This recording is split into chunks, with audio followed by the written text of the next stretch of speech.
So a cost transfer is an after-the-fact reallocation of a cost between two projects. In the most literal sense, a transfer is moving something from one place to another. So when we talk about cost transfers in research administration, we're referring to moving a cost to a project where it was not originally placed. And these are often bifurcated into two buckets: salary cost transfers and non-salary cost transfers. And it's important to note that when you're looking across different institutional policies, you may see that their populations specifically define a subset of what others would generally define as a cost transfer. And we'll talk about that a little later on. Applicable guidance. So the term cost transfer is actually not mentioned at all in the uniform guidance. However, we can't talk about cost transfers, which again is moving a cost onto a project without first understanding the cost principles outlined in uniform guidance.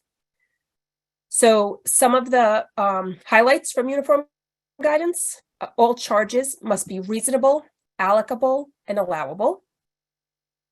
Any cost allocable to a particular federal award under the principles provided for in this part may not be charged to other federal awards to overcome fund deficiencies, avoid restrictions imposed by federal statutes, regulations, or terms and conditions of the federal awards, or for other reasons.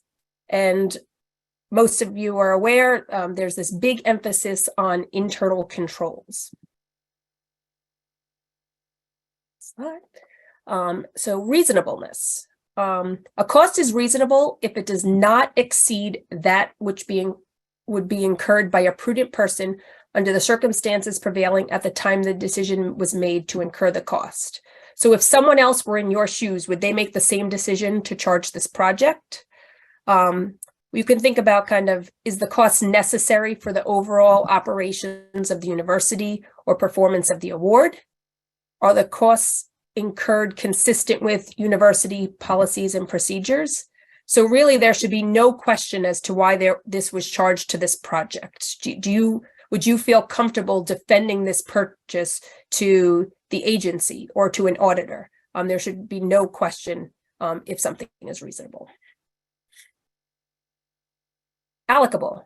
A cost is allocable to a particular federal award or other cost objective if the goods or services involved are chargeable or assignable to that federal award or cost objective in accordance with the relevant benefit received.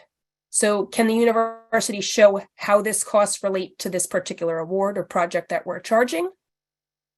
Did they document how that charge was calculated if it benefits more than one award? So if we have a piece of equipment, it could be, say, a microscope. Was this microscope purchased just for use of this project? If we're allocating across multiple projects, do we have a basis to do so? So we know how much this is used, how many hours it's used. We just need to document how that was allocated. We want to make sure we document the allocation methodology and that calculation behind why we charge that amount. And lastly, allowable. A cost is allowable if it's necessary and reasonable for the performance of the federal award and allocable thereto under these principles. So can we even charge this to the project to begin with? Do we have any limitations or exclusions listed in the award? Any guidance out there, federal guidance, any other guidance, or even within our own university or institutional policies that says we would never charge these type of costs to an award? Are these cost types consistently treated across all awards and projects? Would we allow this to go to a private award, a federal award, any type of award, or is it just for this particular purpose? And lastly, and most importantly, is the justification for these costs adequately documented?